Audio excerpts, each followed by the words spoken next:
Mari kita berdoa. Kami bersyukur karena kami punya Bapa yang setia. Kami punya Allah yang agung. Kami punya Allah yang maha tinggi, yang maha besar dan dahsyat. Allah yang tidak pernah meninggalkan dan membiarkan kami berjalan sendiri. Kami sering jatuh, kami sering mengecewakan Tuhan, tapi Tuhan yang kembali mengangkat kami. Tuhan yang kembali menuntun kami ke jalan-Mu, pada kebenaran-kebenaran-Mu. Hari ini kami bersyukur, kami mau duduk diam, siapkan hati dan pikiran kami, ya Allah Roh Kudus, sehingga kami mengerti maksud-Mu, sehingga kami mengerti jalan-jalan Tuhan, sehingga kami tahu apa yang Tuhan kehendaki untuk kami lakukan. Dalam segala keterbatasan hamba-Mu, kiranya apa yang hamba sampaikan, itu sungguh-sungguh hanya berasal daripada Allah. Kiranya urapan kuasa Roh Kudus ada atas setiap kami, sehingga kami keluar dari tempat ini. Kami membawa bekal rohani yang akan terus menguatkan iman kami, berakar semakin kuat di dalam Tuhan, dan membuat kami semakin mengerti hal-hal yang dapat menyenangkan hati Tuhan yang berkenan kepadamu.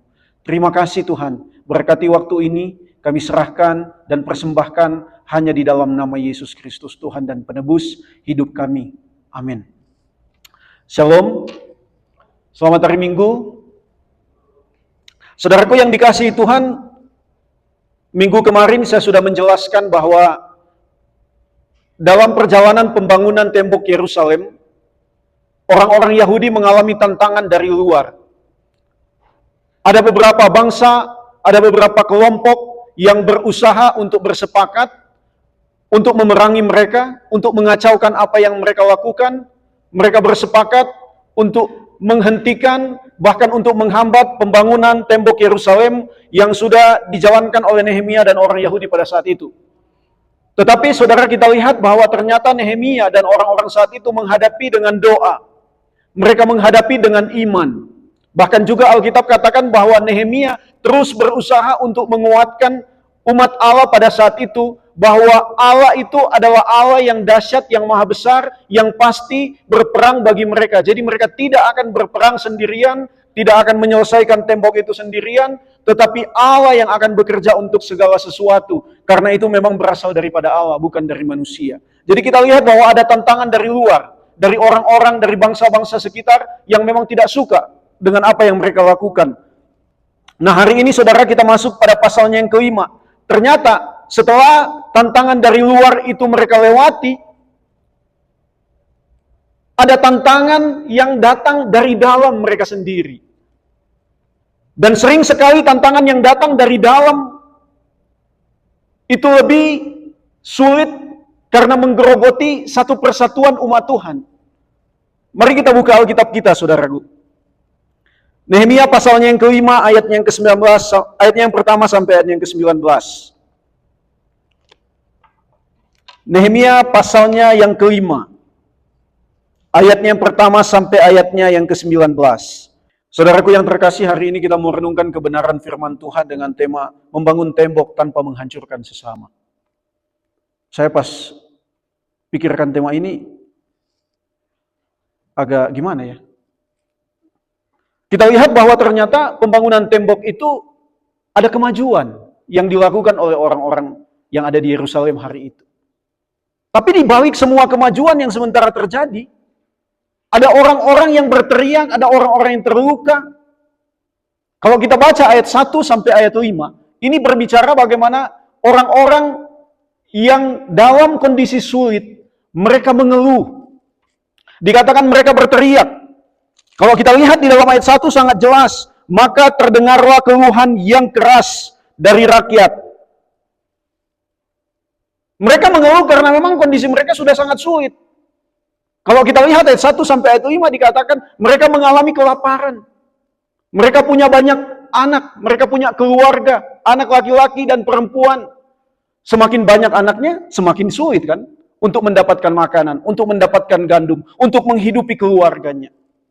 Bukan hanya sampai di situ, ternyata mereka sudah jual kebun mereka, mereka sudah jual tanah mereka, mereka sudah gadaikan segala sesuatu yang mereka miliki. Tetapi itu pun belum cukup untuk menghidupi keluarganya, itu pun belum cukup untuk membuat mereka bisa bertahan hidup.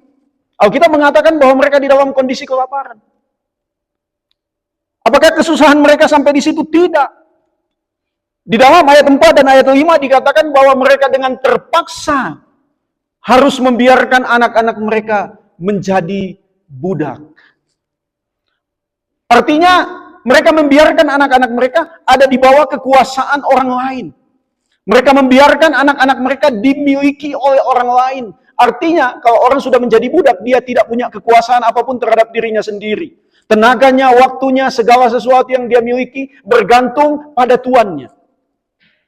Dan kita tahu bersama bahwa di dalam tradisi orang Yahudi, dalam perjanjian lama, menjadi seorang budak itu adalah strata kehidupan yang paling rendah. Karena dia tidak punya kuasa, kendali apapun di dalam hidupnya.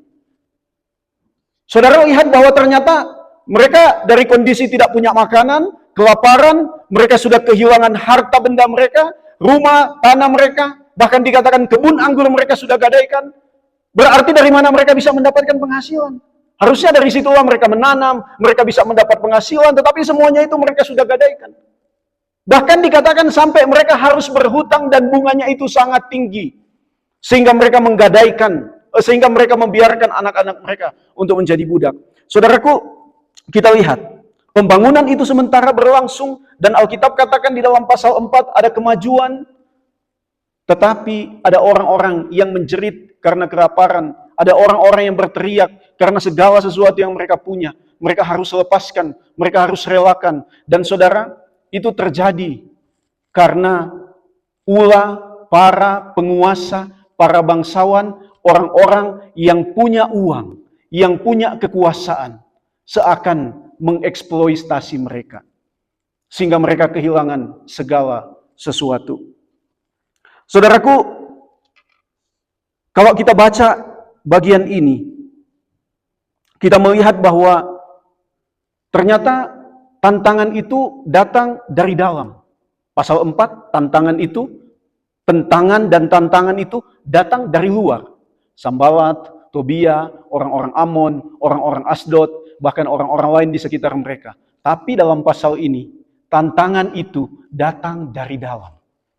Dan sering sekali tantangan yang dari dalam itu sangat berbahaya karena berpengaruh untuk menghancurkan satu persatuan, berpengaruh untuk menghancurkan satu persekutuan, berpengaruh untuk menghancurkan kehidupan suatu bangsa, dan saudara lihat, itu yang terjadi.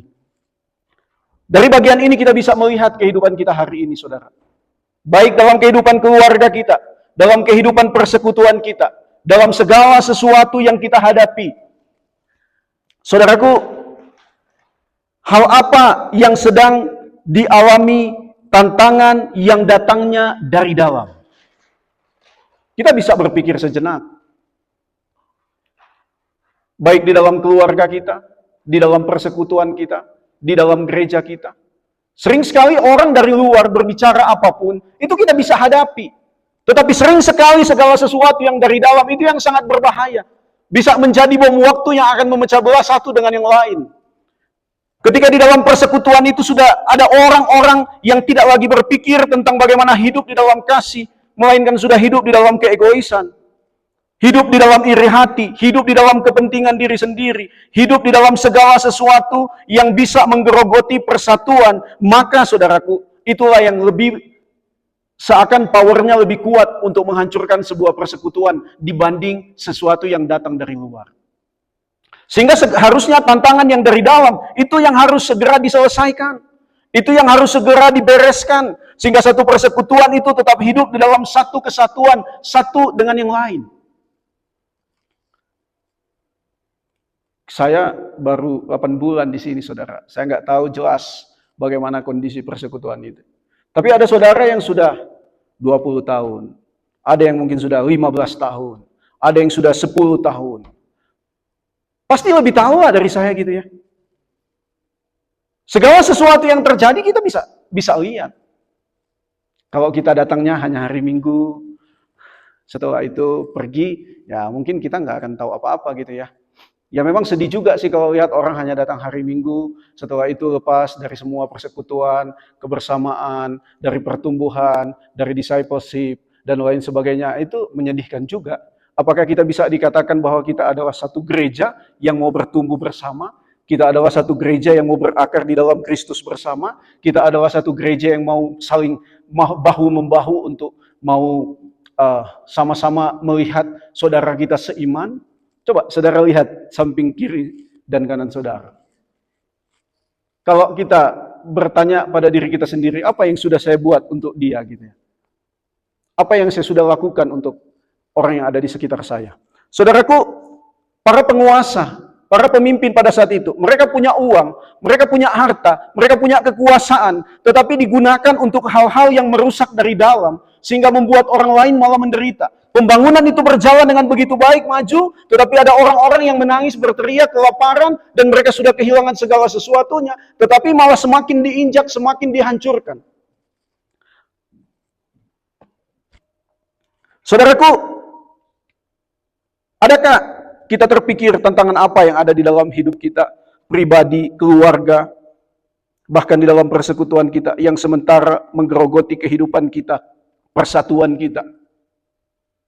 Maka kita harus segera selesaikan. Di dalam ayat 6, saudaraku, selanjutnya dikatakan, maka sangat marahlah aku ketika ku dengar keluhan mereka dan berita-berita itu. Saudara, terkadang kalau kita dengar orang ngeluh terus gitu ya, sakit telinga nggak sih? Ya nggak? Ketemu orang ini ngeluh terus, ketemu orang ini ngeluh terus. Tapi kalau kita baca bagian ini, Nehemia itu nggak ngeluh ketika ada keluhan datang kepadanya.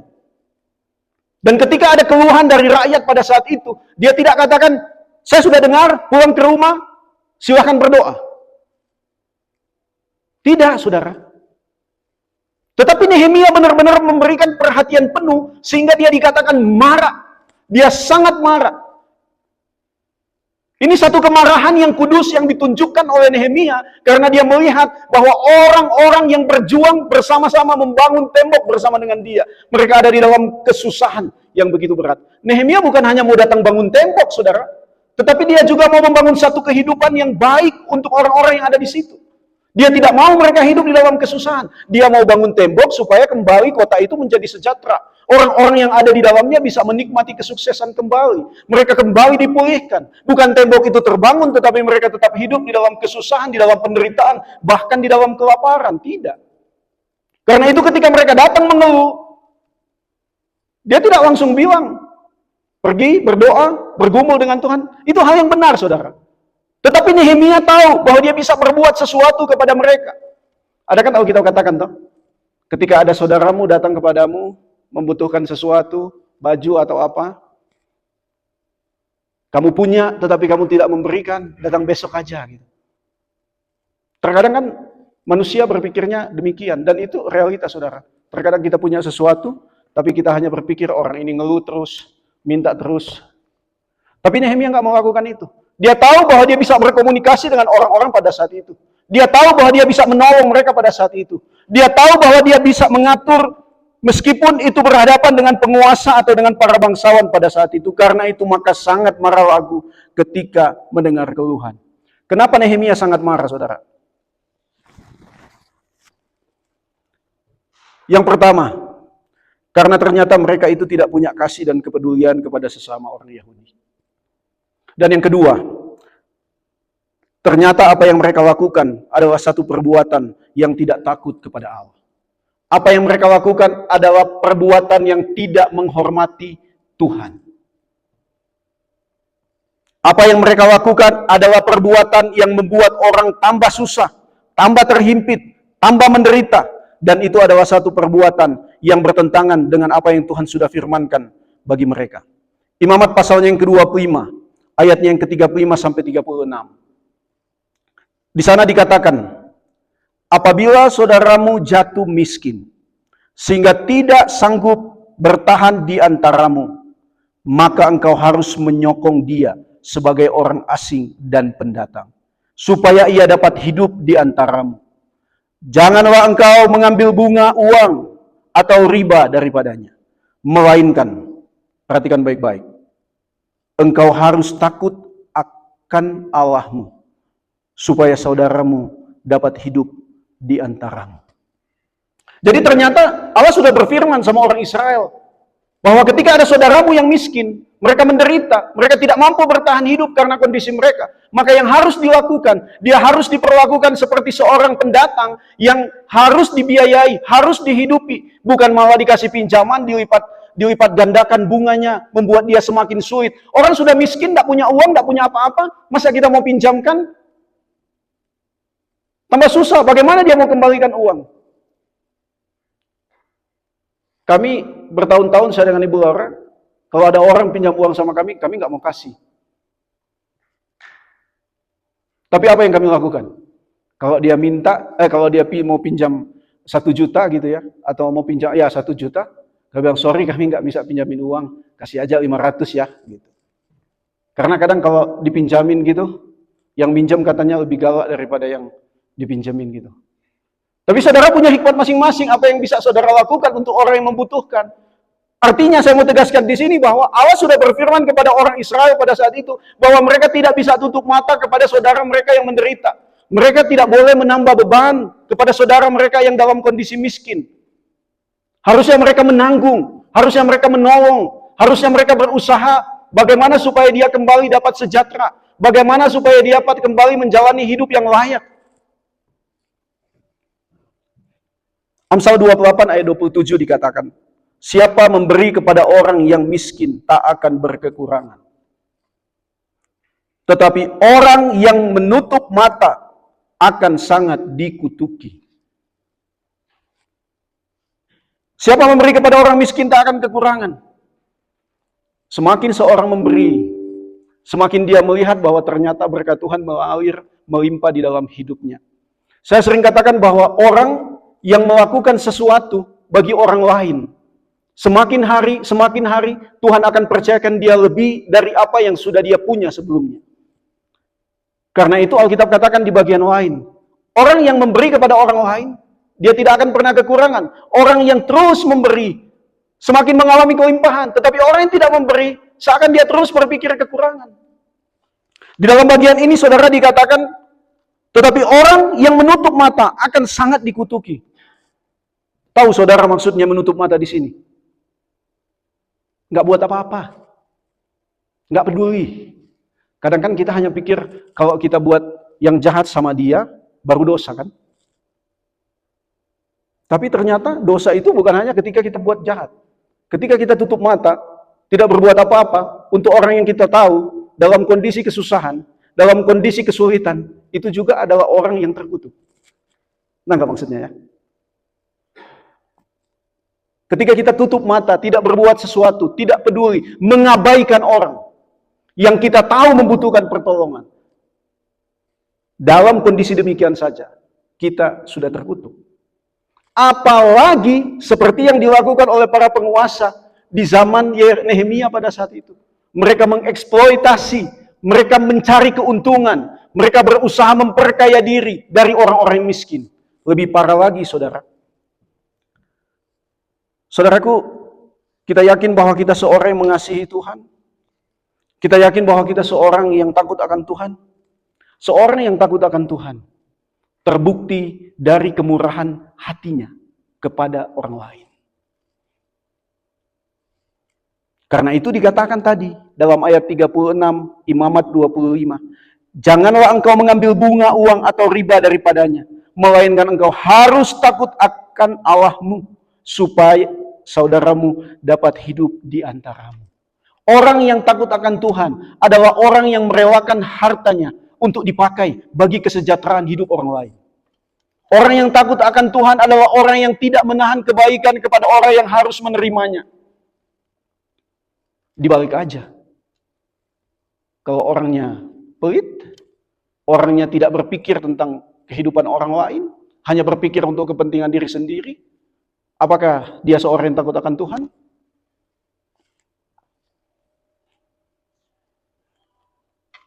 Apakah kita menjadi orang yang dipakai Tuhan untuk meringankan beban orang lain yang ada di sekitar kita? Atau malah kita memperburuk kehidupan orang lain? Keadaannya sudah semakin buruk, tapi dengan kita hadir di sampingnya, tambah buruk. Sial banget sih.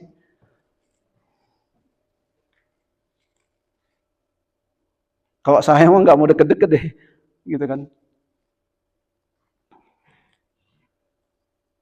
Saya sering diingatkan Matius 25 ayat 31 sampai 46, saudara. Saya harap saudara bisa baca di rumah masing-masing. Ini ketika Tuhan Yesus sementara berbicara tentang orang yang percaya sama orang yang tidak percaya. Tuhan Yesus sedang berbicara tentang kambing sama domba. Ternyata orang-orang yang percaya atau orang-orang yang dikatakan domba-domba Allah adalah orang yang melakukan segala sesuatu bagi orang yang membutuhkan. Kalau kita baca ayatnya yang di situ, saya mau baca untuk kita semua, 1-2 ayat ya. Matius 25 ayat 31 sampai 46. Coba kita lihat, saudara.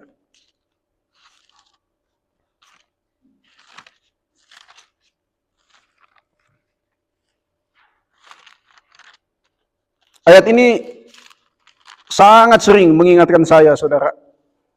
Saya mau baca ayatnya yang ke-35. Sebab ketika aku lapar, kamu memberi aku makan. Ketika aku haus, kamu memberi aku minum. Ketika aku seorang asing, kamu memberi aku tumpangan. Ketika aku telanjang, kamu memberi aku pakaian. Ketika aku sakit, kamu melawat aku. Ketika aku di dalam penjara, kamu mengunjungi aku. Maka orang-orang benar itu akan menjawab dia, katanya, Tuhan, bila manakah kami melihat engkau lapar dan kami melihat engkau memberi engkau makan, atau haus dan kami memberi engkau minum? Bila manakah kami melihat engkau sebagai seorang asing dan kami memberi engkau tumpangan, atau telanjang dan kami memberi engkau pakaian? Bila manakah kami melihat engkau sakit dan dalam penjara dan kami mengunjungi engkau? Ayat 40. Dan raja itu akan menjawab mereka, aku berkata kepadamu, sesungguhnya segala sesuatu yang kamu lakukan untuk salah seorang dari saudaraku yang paling hina ini, kamu telah melakukannya untuk aku. Saudara lihat bahwa ternyata segala sesuatu yang kita lakukan kepada orang-orang yang dalam kondisi sulit itu akan diperhitungkan oleh Tuhan sebagai satu perbuatan bahwa kita adalah orang-orang yang takut akan Tuhan dan kita adalah orang-orang yang dibenarkan di dalam Dia. Selanjutnya, saudaraku, ketika kita lihat bagian ini, bahwa Nehemia memperjuangkan kesejahteraan orang-orang yang kesusahan dan miskin pada saat itu. Kita lihat di dalam ayatnya yang ke-14 sampai 19. Apakah Nehemia hanya bicara? Apakah dia hanya mengajar mereka? Tidak. Di dalam ayat 14 sampai 19, Nehemia menunjukkan teladan bagaimana menjadi seorang pemimpin yang takut akan Allah. Dan dia tidak mau bersenang-senang di atas penderitaan rakyat pada saat itu. Dia tidak mau hidup senang sementara rakyat menderita. Dia tidak mau berkelimpahan harta sementara yang lain miskin. Ayat 14 dikatakan, aku dan saudara-saudaraku tidak pernah mengambil pembagian yang menjadi hak bupati. Nehemia seorang bupati, dia harusnya menerima sesuatu dari apa yang dia lakukan. Tetapi bagian ini katakan bahwa Nehemia tidak menerima apapun. Dia tidak mengambil apa yang menjadi bagian dia. Apakah hanya sampai di situ? Tidak. Ayat 16. Aku pun memulai pekerjaan tembok itu, walaupun aku tidak memperoleh ladang. Ternyata Nehemia meninggalkan Puri Susan, mulai bekerja untuk pembangunan tembok. Dia mulai mengorganisir segala sesuatu, menguatkan orang-orang pada saat itu, bekerja keras, memikirkan banyak hal, mendorong mereka ketika mereka dalam kondisi yang sulit. Bahkan untuk tidur pun kesulitan karena dia harus berpikir bagaimana untuk menghadapi orang-orang yang mau menjahati mereka. Tetapi saudaraku, lihat bagian ini, bahwa Nehemia tidak pernah mengambil untung dan tidak pernah berpikir untuk menerima hasil dari apa yang sudah dia kerjakan. Hasil dalam artian harta, dalam artian tanah, ladang, rumah, atau apapun. Dia tidak pernah. Ditegaskan malah di dalam ayat 18. Dia bukan hanya tidak mengambil, dia bukan hanya tidak berpikir keuntungan. Ayat 18. Di sana dikatakan, yang disediakan sehari atas tanggung jawabku. Saudara lihat, ada orang-orang yang dia beri makan. Ada orang-orang yang dia hidupi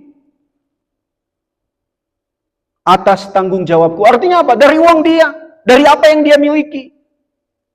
Dari bagian ini kita melihat bahwa ketika Nehemia menerima visi Allah, dia siap mengorbankan waktu, dia siap mengorbankan tenaga, dia siap mengorbankan pikirannya untuk segala sesuatu, dan dia siap mengorbankan uangnya. Karena itu, dia tidak ambil, bahkan dia bertindak dengan kemurahan hati, karena dia takut akan Allah. Dikatakan di dalam ayat 19, "Ya Allahku, demi kesejahteraanku, ingatlah segala yang kubuat untuk bangsa ini." Nehemia sebagai seorang pemimpin yang dipanggil oleh Tuhan untuk membangun tembok, untuk membangun satu bangsa yang sudah hidup jauh dari Tuhan, yang sudah hidup terhina, tercela, yang sudah hidup sungguh-sungguh dalam kesusahan. Tapi Alkitab katakan bahwa dia benar-benar datang dengan satu ketulusan. Nggak terima gaji, nggak terima penghasilan. Agak susah juga ya ketika saya renungkan.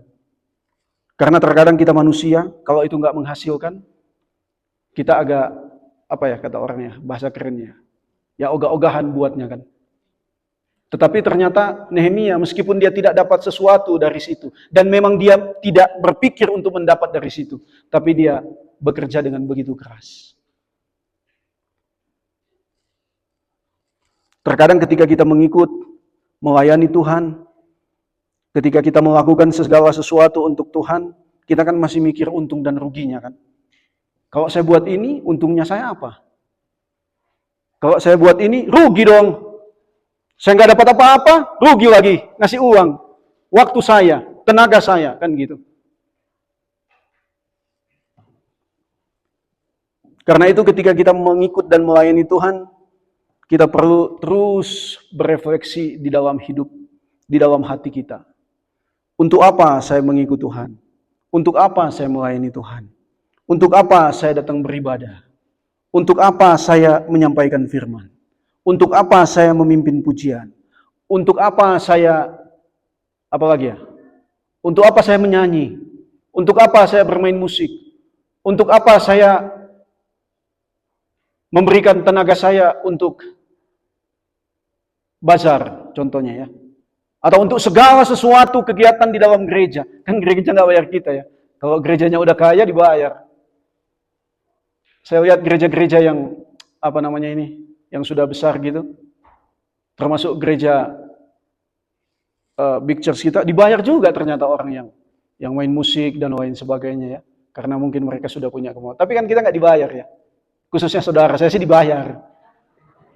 Nanti dibilang Paulin dibayar kok, maksudnya saudara bibit pujian dan lain sebagainya. Gitu. Kalau saya dapat pekerjaan, nggak dibayar juga nggak apa-apa saudara. Tapi sekarang kayaknya susah ya. Jadi Bapak Ibu Saudaraku, kita perlu berpikir, merenung, mengevaluasi diri kita setiap waktu bahwa ternyata hidup di dalam visi Tuhan itu berbicara tentang pemberian diri, pengorbanan, dan segala sesuatu harus kita berikan bagi Tuhan. Apa yang dilakukan oleh Nehemia ketika dia berjuang keras dengan tenaga, waktu, uang, dan segala sesuatu yang sudah dia persembahkan. Ini adalah satu tipologi atau penggambaran tentang Kristus yang akan datang, tentang Kristus yang mempersembahkan segala sesuatu, tentang Kristus yang menyerahkan nyawanya, mencurahkan darahnya, tentang Kristus yang bersedia di mana tubuhnya harus hancur demi dosa manusia. Sebenarnya gambarannya ke sana, saudara. Karena itu sangat jelas dikatakan. Nehemia berkorban, melakukan segala sesuatu, dia tidak menerima keuntungan apapun, tetapi bukan berarti dia hanya ogah-ogahan melakukannya, dia berjuang dengan begitu keras demi satu bangsa. Ini adalah satu gambaran tentang Kristus yang dia melakukan segala sesuatu, mengorbankan segala sesuatu demi orang-orang yang sebenarnya tidak layak menerimanya seperti kita. Kalau Nehemia tidak dapat panggilan dari Allah, mungkin dia berpikir, itu kan mereka tersiksa karena dosa mereka. Tembok itu runtuh juga karena mereka tidak takut Tuhan. Tidak mengikuti maksud Tuhan. Untuk apa saya tolong? Untuk apa saya bantu? Tetapi itu menggambarkan satu kasih Allah yang begitu besar bagi manusia yang sudah berdosa. Menggambarkan satu pengorbanan Allah bagi manusia yang sebenarnya tidak layak. Dan kita harus terus-menerus ingat akan hal ini. Dan terus melihat siapakah saya di hadapan Tuhan. Kita memang manusia yang berdosa. Kita memang manusia yang hancur. Tapi Allah masih mau mencari dan mau mengasihi kita. Mari saya mengajak kita semua untuk berdiri.